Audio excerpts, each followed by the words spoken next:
അപ്പോൾ ഇന്നത്തെ നമ്മുടെ വിഭവം എന്ന് പറയുന്നത് മാമ്പഴ പുളിശ്ശേരിയാണ് കേട്ടോ. എൻ്റെ അമ്മ ഉണ്ടാക്കുന്നതാണ്, ഞാനൊന്നല്ല, ഞാൻ വീഡിയോ എടുക്കൽ മാത്രമേ ഉള്ളൂ കേട്ടോ. അപ്പോൾ ഞങ്ങൾക്ക് ഇന്നലെ കുറേ മാങ്ങ കിട്ടി, നല്ല പഴുത്ത മാങ്ങ. അപ്പോൾ അത് വെച്ചിട്ട് മാമ്പഴ പുളിശ്ശേരി സെറ്റാക്കാൻ വെച്ചാൽ കുറച്ചും കൂടി ഉണ്ടായിരുന്നു കേട്ടോ. അതൊക്കെ ഇതിന് മുന്നേ കഴിച്ച് കഴിഞ്ഞതാണ്. പിന്നെ കറണ്ട് പോകുമെന്നുള്ളൊരു അറിയിപ്പുള്ളത് കൊണ്ട് ആദ്യമേ തന്നെ തേങ്ങയൊക്കെ ചിരകി അതിലേക്കുള്ള അരപ്പ് സെറ്റാക്കുന്നുണ്ട്. അപ്പോൾ അതിലേക്ക് വേണ്ടത് തേങ്ങ, നല്ല ജീരകം, പിന്നെ വെളുത്തുള്ളി രണ്ട് ചെറിയൊരു പോറ്റ് മതി കേട്ടോ, 2 ചെറിയ ഉള്ളി, പിന്നെ പച്ചമുളക് ഒരു 4 കുറച്ച് കുരുമുളക് എരിവിന് വേണ്ടിയിട്ട് ഇത്രയും ചേർത്തിട്ട് നല്ലപോലെ അരച്ചെടുക്കുക കേട്ടോ മിക്സിയിൽ. അല്ലെങ്കിൽ കല്ലിൽ അരക്കണമെങ്കിൽ അമ്മിക്കല്ലിൽ അരക്കണമെങ്കിൽ അങ്ങനെ അരക്കാം കേട്ടോ. നമ്മളിപ്പോൾ പ്രാക്ടിക്കലി നമ്മൾ യൂസ് ചെയ്യുന്നത് മിക്സിയാണ്. അപ്പോൾ മിക്സിയിലിട്ടിട്ട് നന്നായിട്ട് അരച്ചെടുത്തിട്ടുണ്ട് കേട്ടോ. പിന്നെ നമുക്ക് മാങ്ങ ശരിയാക്കി എടുക്കണം. മാങ്ങ നന്നായി കഴുകി വൃത്തിയാക്കിയിട്ട് അതിൻ്റെ തൊലി ഇങ്ങനെ കളയാണ് ചെയ്യണം. അല്ലാണ്ട് ഇങ്ങനെ തൊലി ചെത്തി കളയല്ല, നമ്മളിങ്ങനെ പറിച്ച് കളയുക ചെയ്യണം കേട്ടോ. അതാണ് കുറച്ചും കൂടി ടേസ്റ്റ് മാമ്പഴ പുളിശ്ശേരിക്ക്. എൻ്റെ കയ്യിൽ വല്ല പുഴുക്കളോ എന്തെങ്കിലുമൊക്കെ ഉണ്ടോ എന്ന് നോക്കണം. അതിന് ശേഷം നമുക്കത് എടുത്തിട്ട് നമ്മൾ വെക്കണ പാത്രത്തിലേക്ക് വെച്ച് കൊടുക്കാം. അപ്പോൾ ചട്ടിയിൽ വെക്കുകയാണെങ്കിൽ കുറച്ചും കൂടി നല്ലതാണ്, മൺചട്ടി. നമ്മൾ സ്റ്റീലിൻ്റെ പാത്രം വയ്ക്കണം. അപ്പോൾ അതിലേക്ക് കുറച്ച് മുളക് പൊടി ചേർത്ത് കൊടുത്തിട്ടുണ്ട്. എരിവിന് നമ്മൾ ഓൾറെഡി പച്ചമുളകും കുരുമുളകും ഇടുന്നുണ്ട്. അപ്പോൾ ഒത്തിരി എരിവിന് കുറച്ചും കൂടി ചുവന്ന മുളക് ചേർത്തില്ലെങ്കിലും കുഴപ്പമൊന്നുമില്ല. പിന്നെ 2 ഗ്ലാസ് വെള്ളം ഒഴിക്കുന്നുണ്ട് മാങ്ങയൊന്ന് വേകാൻ വേണ്ടിയിട്ട്. പിന്നെ മുളകിൻ്റെ കുത്തൊക്കെ ഒന്ന് കുറയാനായിട്ടൊന്ന് വേവിച്ചെടുക്കാൻ വേണ്ടിയിട്ട് കേട്ടോ. പിന്നെ അതിൽ 2 പീസ് മാങ്ങയും കൂടി വേറെ പീസാക്കി ഇട്ടുണ്ട് കേട്ടോ. നല്ല വലിയ 2 മാങ്ങയും കൂടി എടുത്തിട്ട് അങ്ങനെ. കാരണം മാമ്പഴപ്പുളിശ്ശേരി ആയതുകൊണ്ട് മാങ്ങയ്ക്ക് നല്ല അടി നടക്കുന്ന ഒരു സാധനമാണ്, എനിക്ക് ഭയങ്കര ഇഷ്ടമാണ് കേട്ടോ. അപ്പോൾ എനിക്ക് പ്രയോറിറ്റി കൂടുതലും ഉണ്ട് ഇപ്പോഴത്തെ കണ്ടീഷൻ വെച്ചിട്ട്. അപ്പോൾ അങ്ങനെ അത് വെച്ചു. അപ്പോൾ അതായത് തിളച്ച് വന്നിട്ടുണ്ട് കേട്ടോ. ഇനി തിളച്ച് വന്നു കഴിഞ്ഞാൽ നമുക്ക് നേരത്തെ നമ്മൾ അരച്ച് വെച്ചിട്ടുള്ള തേങ്ങയുടെ കൂട്ടുണ്ടല്ലോ അത് ഇട്ട് കൊടുക്കാം. ഭയങ്കര എളുപ്പത്തിൽ ഉണ്ടാക്കിയെടുക്കാം കേട്ടോ മാമ്പഴ പുളിശ്ശേരി. കാരണം ആ ഒരു തേങ്ങയുടെ അരപ്പ് മാത്രമേ ഇതിൽ വേണ്ടൂ.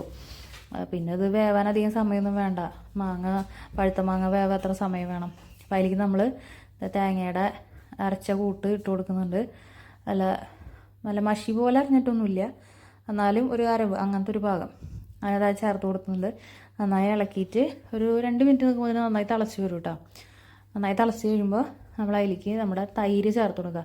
നല്ല പുളിയുള്ള തൈര് വേണം ചേർത്ത് കൊടുക്കാനായിട്ട്. കാരണം ഇതിൽ മധുരമുണ്ട്, പുളിയുണ്ട്, എരിവുണ്ട്, ഉപ്പുണ്ട്, അങ്ങനെ 4-5 ടേസ്റ്റ് മിക്സ് ആയിട്ടുള്ളൊരു ഐറ്റമാണ് ഈ മാമ്പഴ പുളിശ്ശേരി. അപ്പോൾ ഒന്നും കൂടി നിൽക്കരുത്, കുറഞ്ഞ് നിൽക്കരുത്. അങ്ങനെ ഒരു പ്രത്യേക അനുഭവത്തിലാണ് ഇതൊക്കെ നിൽക്കുന്നത്. അനുഭവം എന്നോട് ചോദിച്ചാൽ എനിക്കറിയില്ല കേട്ടോ, നമുക്ക് കഴിക്കാൻ മാത്രമല്ല അറിയുള്ളൂ, അത് കാരണം. അപ്പോൾ അതേതൊക്കെ അമ്മ ശരിയാക്കിയിട്ടുണ്ട്. അപ്പോൾ അതേ തിളച്ച് വരുന്നുണ്ട്. ഇനി ഇതിലേക്ക് നമ്മൾ തൈര് നന്നായി കലക്കിയിട്ട് ആ തൈര് ഒഴിച്ചു കൊടുക്കുന്നുണ്ട് കേട്ടോ. നല്ല നാടൻ തൈരാണേ, ഞങ്ങളുടെ വീടിൻ്റെ അടുത്തുള്ള ഒരു ചേച്ചി നമുക്ക് കൊണ്ടുവന്ന് തരുന്നതാണ്. അപ്പോൾ അത് ഒഴിച്ചു കൊടുക്കുന്നുണ്ട്. പിന്നെ അത് പുളി നോക്കിയിട്ട് വേണമെങ്കിൽ കുറച്ചും കൂടി ചേർത്ത് കൊടുക്കാം, അല്ലെങ്കിൽ കുറയ്ക്കാം. പുളി കൂടുതൽ വേണ്ടവർക്ക് അങ്ങനെയും ചേർക്കാം. എനിക്ക് കുറച്ച് പുളിയേക്കാൾ ഇഷ്ടം മാമ്പഴ പുളിശ്ശേരിയിൽ മധുരമാണ് കേട്ടോ. പക്ഷേ ഇതിൽ വേറെ മധുരമൊന്നും ചേർക്കണില്ല കേട്ടോ, പഞ്ചസാരയോ ശർക്കരയോ അതൊന്നും ചേർക്കണില്ല. സ്വാഭാവികമായിട്ടുള്ള മാങ്ങയുടെ മധുരം മാത്രം ഉള്ളതിൽ. കാരണം എൻ്റെ വീട്ടിൽ അങ്ങനെ മധുരം അത്ര അധികം ആർക്കും വലിയ താല്പര്യമില്ല. എനിക്ക് കുറച്ചും കൂടി ഇഷ്ടമാണ് മാത്രം. നമ്മൾ ഒരാളുടെ മാത്രം ഇഷ്ടം നോക്കുന്നത് ശരിയല്ലല്ലോ, അതുകൊണ്ടാണ്. പക്ഷേ ഇതും ഇഷ്ടമാണ്, പുളിയും മധുരവും കൂടി നല്ല ടേസ്റ്റ് ഉണ്ടായിരുന്നു കേട്ടോ. അപ്പോൾ അത് നന്നായിട്ട് അത് ചേർത്തിട്ട് തിളച്ച് വന്നിട്ടുണ്ട്. ഇനി നമുക്കത് അധികം നേരം തിളപ്പിക്കാനൊന്നും വെക്കേണ്ട കാര്യമില്ല കേട്ടോ. മോരൊഴിച്ച് കഴിഞ്ഞാൽ പിന്നെ ഇറക്കി വെക്കുക.